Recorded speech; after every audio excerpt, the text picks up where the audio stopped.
You know, it's your artwork, it's your baby, it's your gift. It's really hard to pinpoint a price on what you enjoy doing and what you're passionate about. Here was my price chart years ago versus now. And as you can see, the pricing is different. What's up, creatives? So let's get into 5 major tips on how to price your artwork. Now, I did get a little bit into this on commissioning your work, but let's dig a little deeper. If you're stuck on where to start or how to even price your work properly, trust me, these tips are going to work out for you.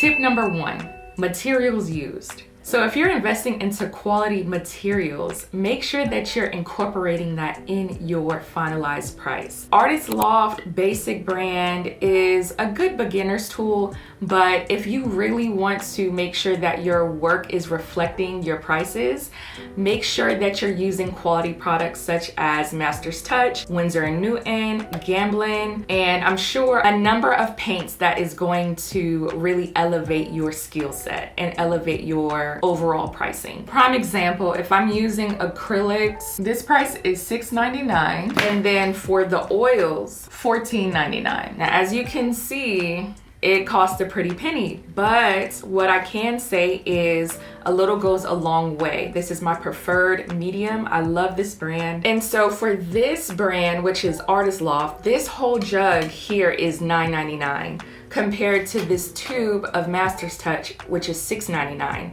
So the difference between the two is, of course, the quality. It's a good medium for beginners, but it's not the best quality. This paint dries very ashy.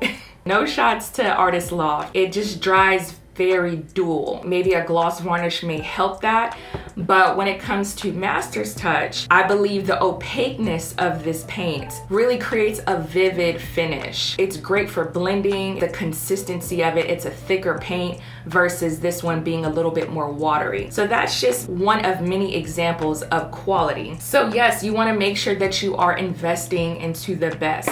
Now, don't let this discourage you if you can only afford beginner's paint at this time. Just working with what you have until you're able to sell those big dollar pieces, then you'll be able to invest into better quality products and materials. Also, with your canvases, you want to make sure that you're investing into great canvases. The level 1 30 by 40 canvas is $16.99 versus a level 3 30 by 40 canvas is a $34.99. What I've personally noticed with trying to cut corners and get the level 1 canvas, it doesn't keep its shape. It's less sturdy. The canvas wrap is thinner.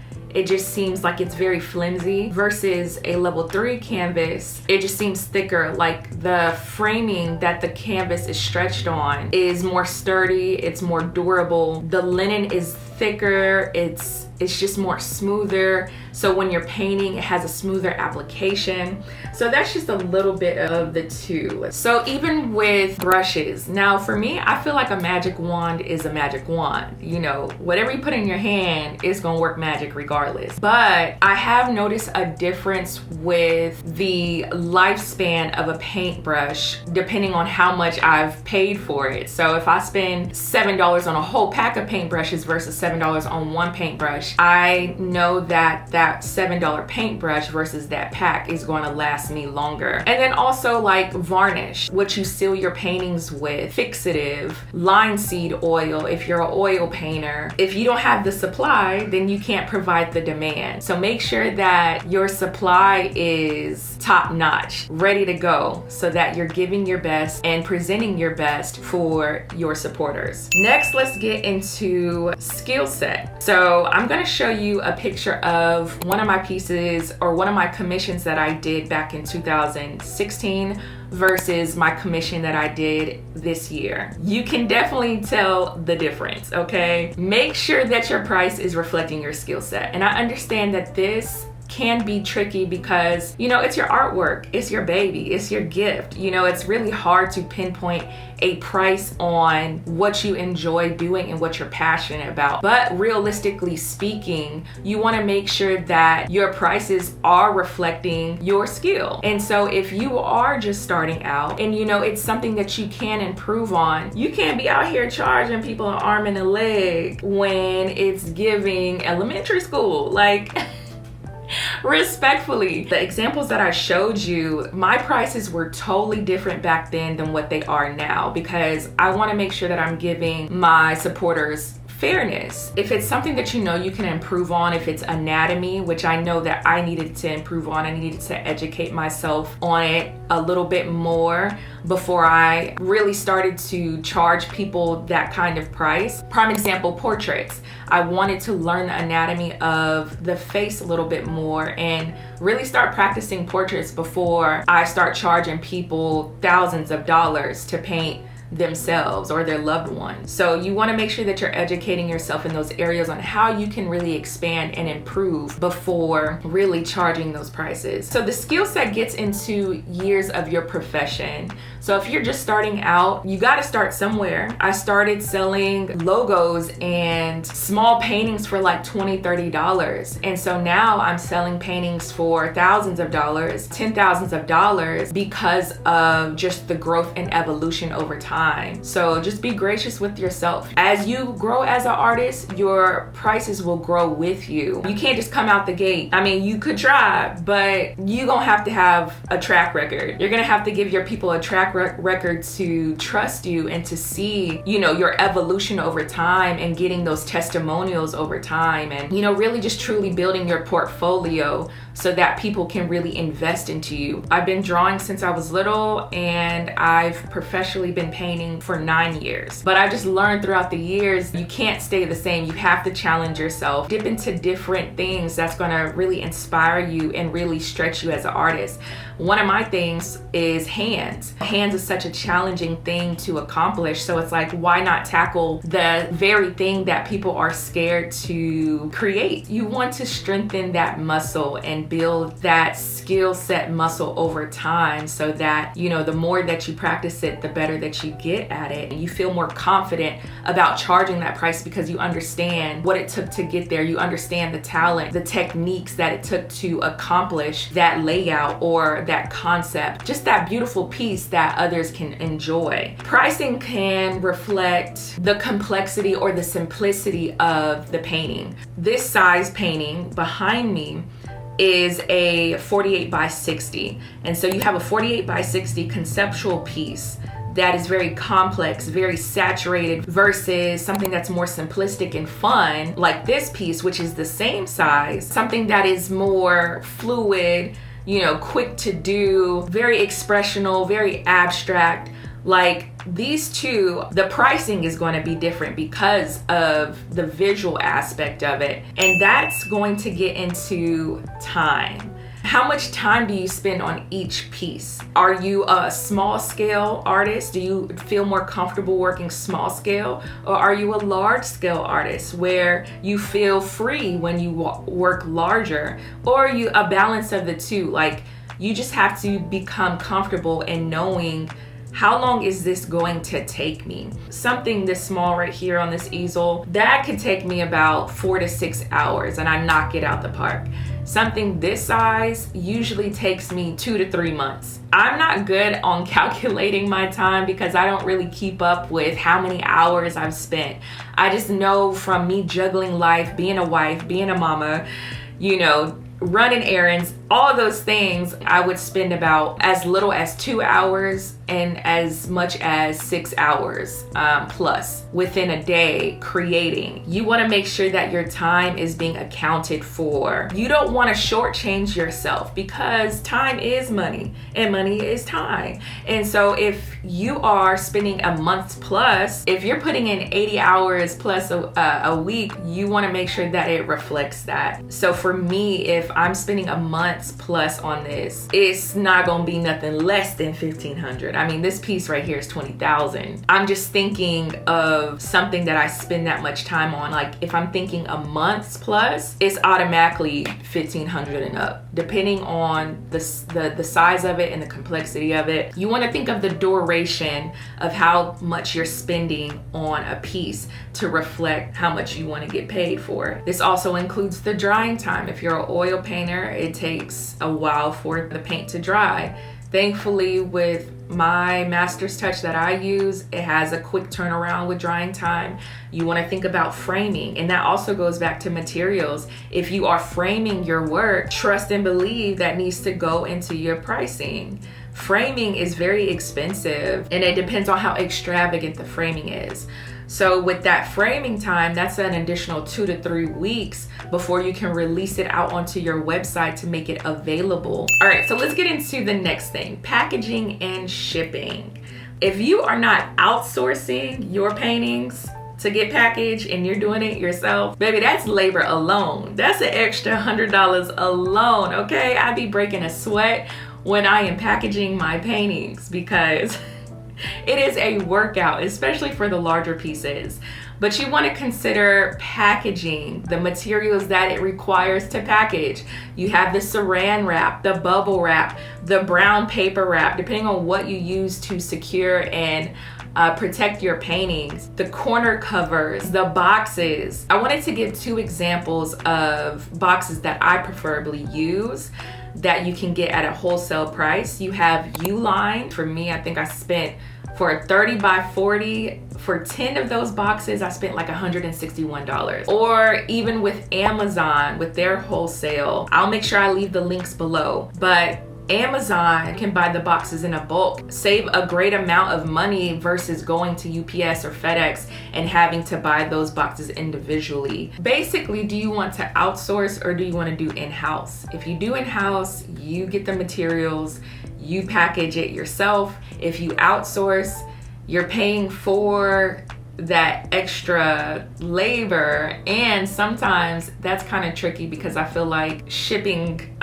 facilities, I'm not going to mention any names, but they tend to add an inch or so up, and that's what I don't like. It's like they will literally try to add tax onto your shipping costs. Prime example, they might put a 30 by 40 and I relate to 30 by 40 a lot because that's like my go-to canvas that I use.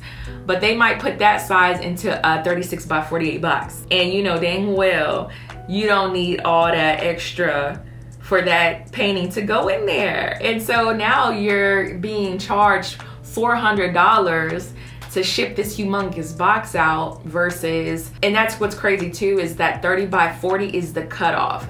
That's where it's in that safe space of a $80, $100, and the moment an inch up, it'll jump and skyrocket to like $200 plus, depending on where it's going. To get the best accuracy and to make sure that I'm saving those coins, I make sure that I'm getting the exact box size. At least what I know is when I put the paintings in there, they're snug. You know, they don't have too much room to bounce around. The boxes that I invest in are very thick enough. So just in case there is a small puncture, it's not affecting the piece at all. And if you want to even make sure that your piece is even more secured, then just put a cardboard panel in the front of the piece. If it gets punctured in transit, you know that is good to go. But I've never had any issues as far as my paintings being damaged, except for it going to New York and it not being properly secured with like the corner edges, because the larger the piece, the more that they drag it against the floor, and that's a potential of it being damaged if it's not properly secured with corner edges and bubble wrap. I know that's kind of going off on a tangent, but you want to make sure that you're including that package and that shipping cost in the finalized price. I feel like if you separate that price and you add it at checkout, or you give the customer the painting price but you don't include that shipping price in there, if they see that $100 flat fee, that alone might cause them to want to back out. Because in their mind, it's a psychology thing, it's a marketing thing. In their mind, they think that they're saving money. But if they see that add-on of additional shipping cost, that could really just make the whole deal called off, because they already had in their mind that this is what they're spending. But once they get to checkout, it's like, dang, we've all been there. You know, you add that cart up, and then once you get to checkout and you see that $7.99 shipping fee, you hesitate for a second. You start rethinking your whole life. You didn't spend 2 hours on the website, and then that shipping cost hit, and it's like, yeah, I don't know about that. that $24 hit, I don't know about that. We don't want that. We want to make sure that you're closing deals. So make sure that you include that finalized shipping price in the finalized price. And so how I calculate that is usually by a flat rate fee. I've been doing this for years, so I have an idea of how much certain sizes cost. And so this also depends on your carrier. So I have included 4 different carriers, which is the post office, UPS, FedEx, and DHL.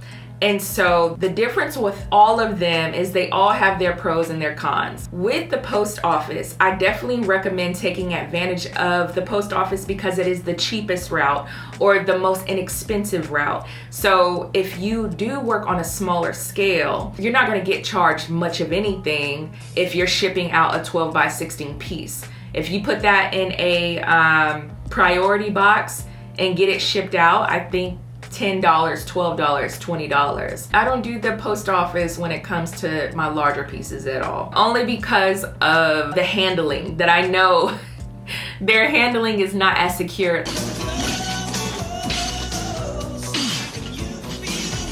Also with insurance, I know that the post office only covers up to like $1,000. They're not going to cover high value pieces such as UPS or other major carriers would. And so with FedEx, I feel like is a step up from the post office, and they do okay. I think I stopped shipping with them because of the amount of issues that I was having. They lost a painting of mine. Supposedly that's what the customer said, that it was delivered and the painting was lost. And so I had to file a claim and reimburse the customer for this lost painting that miraculously disappeared. I personally stick with UPS. UPS works with high value pieces. The largest piece that I've sent out was like a 48 by 60. For something that large, they do charge about $700 to $800 depending on where it goes. But you know that your piece is good. Like with the insurance, now don't quote me on this. From what I remember, I think you can declare a value up to like $250K, though they go through proper measures to make sure, like say if the piece does get damaged in transit, God forbid if it does get lost or anything, and it is high value and you paid for that insurance, they will go through an investigation. They'll go through the whole 9 to make sure that it's legitimate, 1, and then 2, if everything is in order, they will reimburse you that full amount to you. I just think UPS is the most trusted for me and my peace of mind to make sure that my pieces are getting there safely to my clients. And then lastly with DHL, I am familiar with DHL through an international aspect. I think they are an amazing carrier when it comes to international. So if you are selling your work overseas, DHL is the #1 international carrier. Compared to UPS and any other carrier, I feel like they are the most inexpensive and most money saved when it comes to shipping your work internationally, because they are internationally known. When I was living overseas, DHL was the #1 carrier and it was just a fraction of the cost. So go with DHL. Now, if I'm wrong, if you have something better in mind, please leave it in the comments to help a brother or sister out, because we all trying to make sure that we're giving our best, but we're also saving because times is hard out here. So now that you have 1 through 4 in order, making sure those ducks is where they're supposed to be, let's get into the pricing selection. With pricing selection, this gives your client a visual of size selection, basically creating a price chart. You want to give your customer a variation of sizes of what they can choose from. That 16 by 20 can go in their bathroom. And if they can't afford the largest piece on the pricing chart, they can still enjoy a piece of your art by buying what best fits into their price range. So by creating this variation, again, gives your client options. Here's an example of my price chart. Now, the crazy thing about this is, again, it goes back to skill set. Here was my price chart years ago versus now. And as you can see, the pricing is different. Everything that we listed beforehand, whether that's the materials, your time, your skill, and the packaging and the shipping, is all included in this finalized pricing. It's all in one package. There's no sneak fees, there's no fine print fees that's gonna scare your customer away. You have it all right there for them. Hey, this covers everything. Only thing about that, the international fees is an additional thing.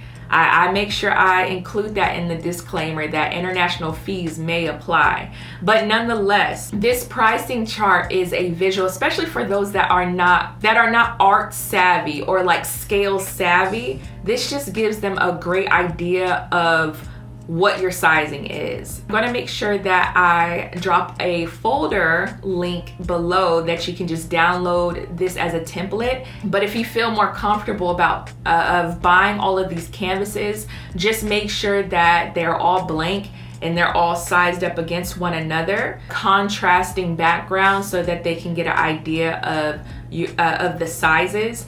And then from there, create your price point. Create a price point that is conducive to the prior steps. Some people charge $1 per inch or 50 cents per inch. I never really understood that method, so I just went with what was easiest for me as to why I came up with this pricing chart. On some art gallery sites, they do give a size comparison, so I was like, why not put a price to that with everything that is included within the last step. So this also reflects with your prints. For those that can afford your originals yet, you still want to give them that option even with your print selection. I sell canvas prints. Canvas prints are an imitation of the originals. It's actually gallery wrapped and stretched and laminated onto a canvas frame. So this is a canvas print, right? It has its hooks on the back. It's framed, ready to go, ready to unbox and be hung. Regular print, this I would say charge less than this because again, it's all about quality. Something like this you can charge for $20 versus something like this starts at $49 to $55. And the larger it is, the more it costs. So if you are offering, depending on what route you're taking, if you're offering prints, make sure that it is reflecting that same variation of size selection. You want to give your customers options. People love options. They don't want to be confined to just saying this is it. Now, if that's your flow, don't let me encourage you to switch it up. I just know this is what works for me because someone that enjoys my artwork and they can only invest into the $55 print versus the $265 print. That is a reflection of the $2,500 original. They're able to figure out what works best for their budget and their price range. All right, so that should wrap it up for the 5 major tips that will help you price your artwork. But I just wanted to leave you with this. If you are feeling nudged to go up on your prices, go for it. I would have not thought even then that someone would spend $500 on an original. The little me is screaming. The little child in me would be screaming right now. But because I felt that nudge to go up on my prices to reflect all the things that I listed, more so to reflect my skill, as I evolved as an artist, my prices reflect that. So if you feel the need to go up, then do it because someone out there is willing to buy.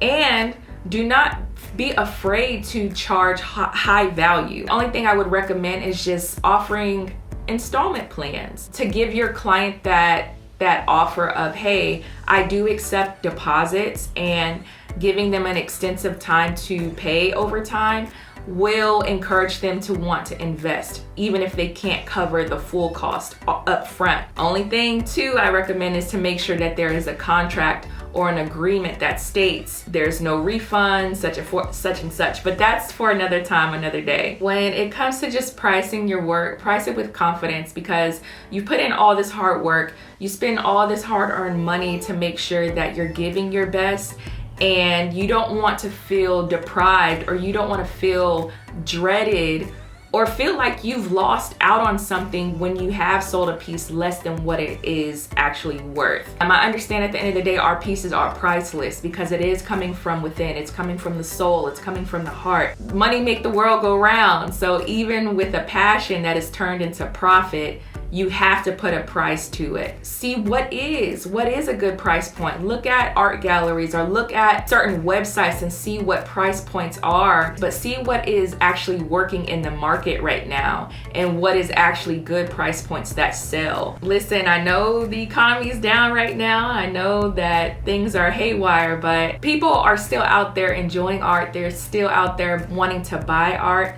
You just have to find your audience, but you also have to beam with confidence. Your prices have to beam with confidence, and it has to reflect your work in the most authentic and real way. So I hope these tips helped you out. Please be sure to list what works for you. This is not the holy grail of how to price your artwork. This is just something that has helped me throughout my art career, and hopefully it can help you. So again, if you have some tips or have any suggestions that have helped you through your art career, please be sure to drop it out in the comments below so that we can all connect and grow together. Please feel free to stop by my website to check out my price points to give you more of a guidance on how to help you with your own. If you haven't already, be sure to hit that subscribe button. All right, I love y'all, and I hope y'all have a great week.